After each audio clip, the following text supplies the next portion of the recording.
Hi everyone. So today I'm going to be doing lasagna alla Bolognese. It originated in Bologna, Italy in the late 18th century, and it was first written into a cookbook by a chef and a scientist named Pellegrino Artusi, and he created a cookbook which I won't try to pronounce, but it translated to Science in the Kitchen and the Art of Eating Well. It came out in 1891. And Bolognese sauce is still very popular to this day, so it is a classic.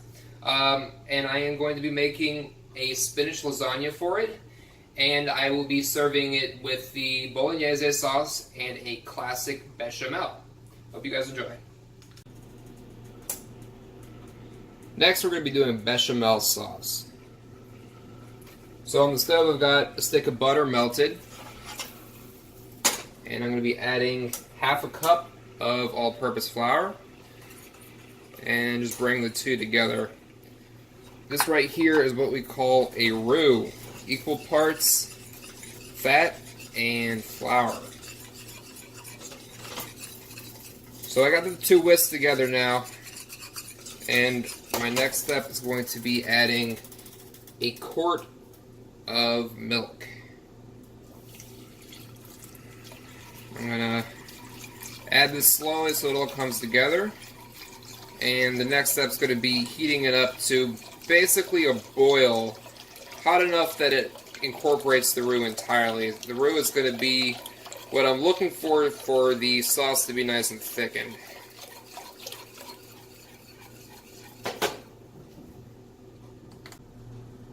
Next I'll be making the Bolognese. Starting out with a couple tablespoons of olive oil and about a half a pound of pancetta. Pancetta is kind of like Italian bacon. And if you're looking for this stuff, you can usually find it at your grocery store. Either ask the butcher there or ask the person at the deli counter, and usually they got something available for you to get. So what I'm going to be doing here is rendering the fat out of the pancetta until it gets nice and crispy. Next, we're going to be adding our veggies. This is called mirepoix. It is 2 parts onion, 1 part carrots, and 1 part celery. We're going to sweat this out. Then we're going to be adding our garlic after it's sweated, and then the next step will be adding our ground beef. Next, the garlic. And next, we're adding our ground beef. Gotta make sure to get this browned all the way through before the next step. Next I'll be adding my dry white wine, about a cup of it, and I'm gonna let it reduce until it's pretty much all dried. The wine is reduced. The next thing we're doing is adding a cup of whole milk and doing the exact same thing. I'm gonna let the milk reduce. Next we're adding our San Marzano tomatoes and our chicken stock. We're going to bring this up to a boil, then reduce it to a simmer, and we're going to let this sit for probably about 4 hours before I use it.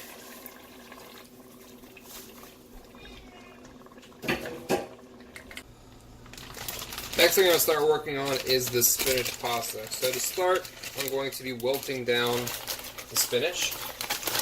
Once that is done, I'm going to rinse off any excess liquid, let it cool, and we're going to start on the pasta dough. Alright, so next what we're going to do here is start the dough.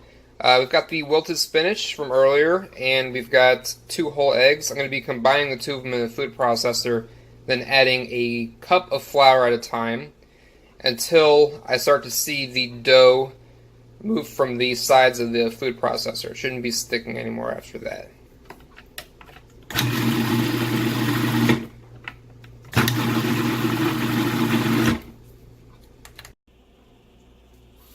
Alright, so I got my dough pretty much formed here.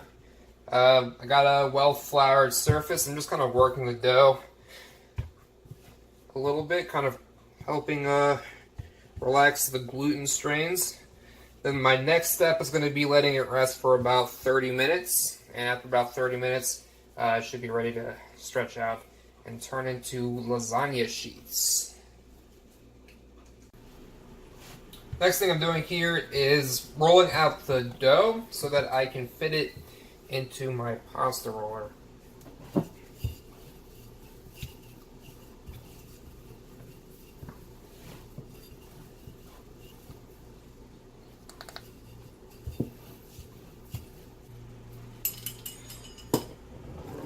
Next, I'm going to be rolling the dough through the pasta machine. I've got it set to its widest setting, and each time I roll it, I'm going to turn the knob up a little bit smaller to continue to flatten out the dough.